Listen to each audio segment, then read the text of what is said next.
अस्सलाम वालेकुम। मैं सुफीज़ा मजीद इस्लाम और मेरे पास ये मुकाशफतुल कुलूब की किताब है। इस किताब में मैं आज आपको बाब 18 ये पढ़कर सुनाऊंगी, जिसका टॉपिक है फ़ज़ीलत रहम। औज़ु बिल्लाहि मिनश शैतानिर रजीम, बिस्मिल्लाहिर रहमानिर रहीम। रसूल अकरम सल्लल्लाहु अलैहि वसल्लम का इरशाद है, जन्नत में रहम करने वाला ही दाखिल होगा।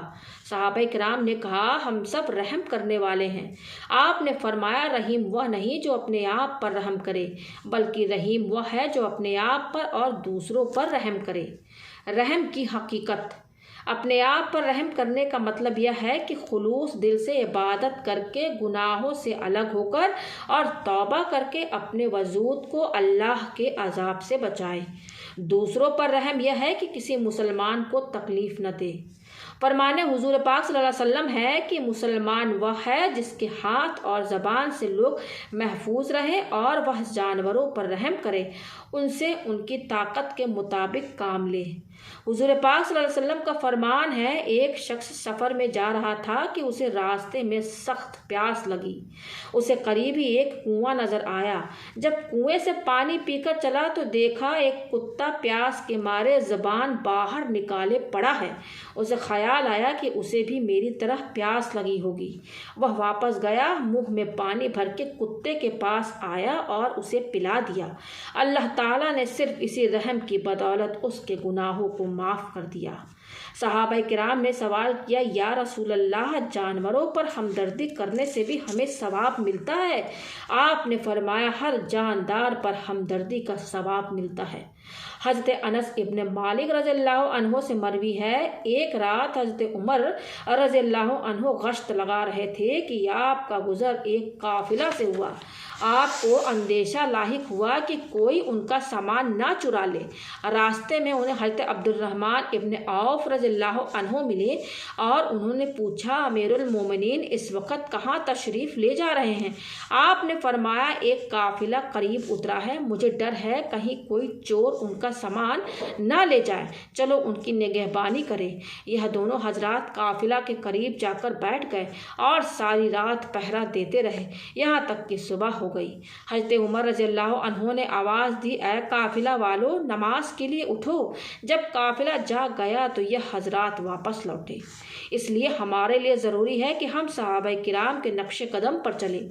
अल्लाह ताला ने उनकी तारीफ़ में इरशाद फरमाया, वह मुसलमानों पर बल्कि तमाम मखलूक पर रहम करने वाला है, यहाँ तक कि जिम्मे काफिर गैर मुस्लिम जो इस्लामी सल्तनत में रहे और जिज़िया अदा करे भी उनकी निगाह शफ़क़त से महरूम न रहें।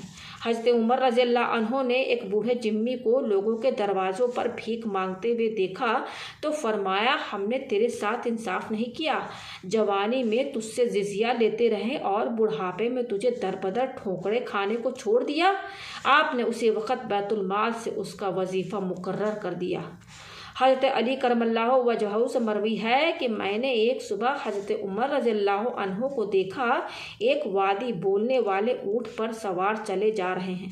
मैंने पूछा, अमीरुल मोमिनीन कहाँ जा रहे हैं? आपने फरमाया, सदका के ऊँटों में से एक ऊँट गुम हो गया है, उसे तलाश कर रहा हूँ। मैंने कहा, आपने बाद में आने वाले खलीफाओं को मुश्किल में डाल दिया है। हज़रत उमर रज़ियल्लाहु अन्हु ने जवाब में कहा, ए अबुल हसन, मलामत ना करो। रब्बे जुल जलाल की कसम, जिसने मोहम्मद सल्लल्लाहु अलैहि वसल्लम को नबी बरहक बना कर भेजा, अगर फुरात नदी के किनारे 1 साल के भेड़ का बच्चा भी मर जाए तो क़यामत के दिन उसके बारे में पकड़ होगी, क्योंकि उस अमीर की कोई इज़्ज़त नहीं जिसने मुसलमानों को हलाक कर दिया, और न ही उस बदबख्त का कोई मकाम है जिसने मुसलमानों को खौफज़दा किया। रहम के बारे में नबवी इरशादात। फरमाने मुस्तफ़ा सल्लल्लाहु अलैहि वसल्लम है, मेरी उम्मत के लोग जन्नत में नमाज रोज़ों की ज़्यादती से नहीं बल्कि दिलों की सलामती, सखावत और मुसलमानों पर रहम करने की बदौलत दाखिल होंगे। हुज़ूर पाक सल्लल्लाहु अलैहि वसल्लम का इरशाद है, रहम करने वालों पर अल्लाह ताला रहम करता है। तुम ज़मीन वालों पर रहम करो, आसमान वाला तुम पर रहम करेगा। फरमाने नबी करीम सल्लल्लाहु अलैहि वसल्लम है, जो किसी पर रहम नहीं करता उस पर रहम नहीं किया जाता, जो किसी को नहीं बख्शता उसे नहीं बख्शा जाता। हज़रत मालिक बिन अनस रज़ियल्लाहु अन्हु से मरवी है, हुज़ूर पाक सल्लल्लाहु अलैहि वसल्लम ने फरमाया, तुम पर मुसलमानों के 4 हुकूक हैं। अपने मोहसिन की इमदाद करो, गुनहगारों के लिए मग़फ़िरत तलब करो, मरीज़ की आयादत करो और तौबा करने वालों को दोस्त रखो। रवायत है कि हज़रत मूसा अलैहिस्सलाम ने अल्लाह ताला से सवाल किया, ऐ अल्लाह, तूने मुझे किस वजह से सफ़ी बनाया है? अल्लाह ताला ने फरमाया, मखलूक पर तेरे रहम करने की वजह से। हज़रत अबू दरदा रज़ियल्लाहु अन्हु बच्चों से चिड़ियाँ खरीद कर उन्हें छोड़ देते और फरमाते, जाओ आज़ादी की ज़िंदगी गुजारो।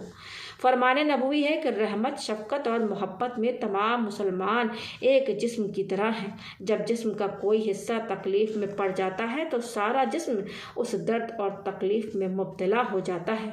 हिकायत, बनी इसराइल पर सख्त कहत का ज़माना था। एक आबिद का रेत के टीले से गुज़र हुआ तो उसके दिल में ख्याल आया, काश यह रेत का टीला आटे का टीला होता और मैं उससे बनी इसराइल का पेट भरवाता।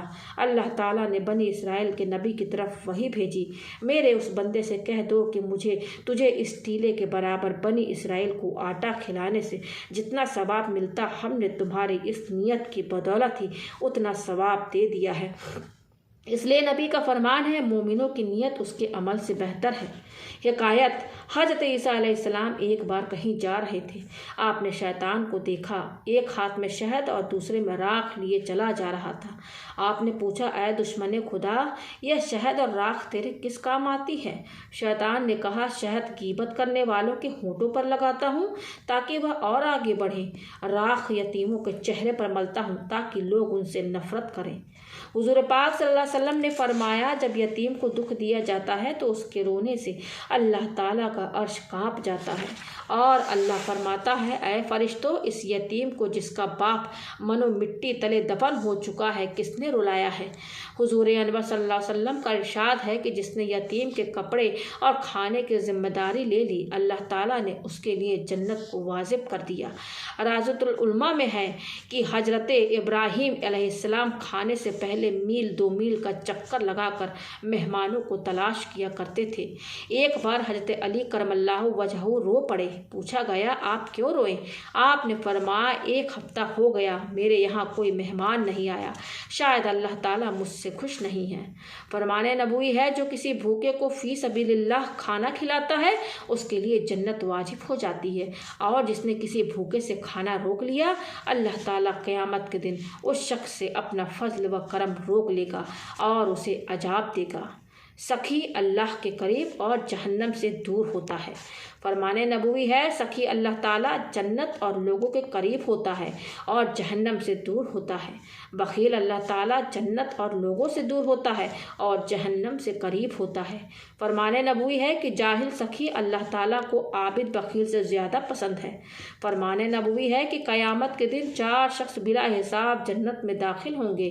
आलिम बाअमल, हाजी जिसने हज के बाद मरने तक गुनाहों का इर्तिकाब न किया, शहीद जो अल्लाह के कलिमा को बुलंद करने के लिए जंग के मैदान में मारा गया, सखी जिसने हलाल माल कमाया और अल्लाह की रज़ा जुई में खर्च कर दिया।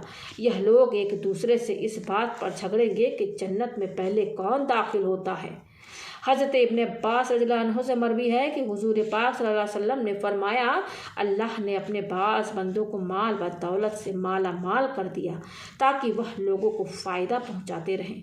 जो शख्स फ़ायदा पहुँचाने में हिचकिचाता है, अल्लाह ताला उसकी दौलत किसी और को दे देता है।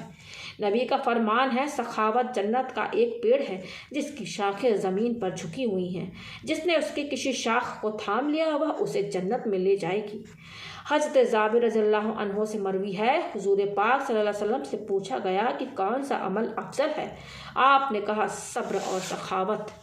हज़रत मिक़दाम बिन शुराइश रहमतुल्लाह अलैह अपने वालिद व दादा से रिवायत करते हैं, उनके दादा ने हुज़ूर की खिदमत में अर्ज़ की कि मुझे ऐसा अमल बतलाइए जो मुझे जन्नत का बाशिंदा बना दे।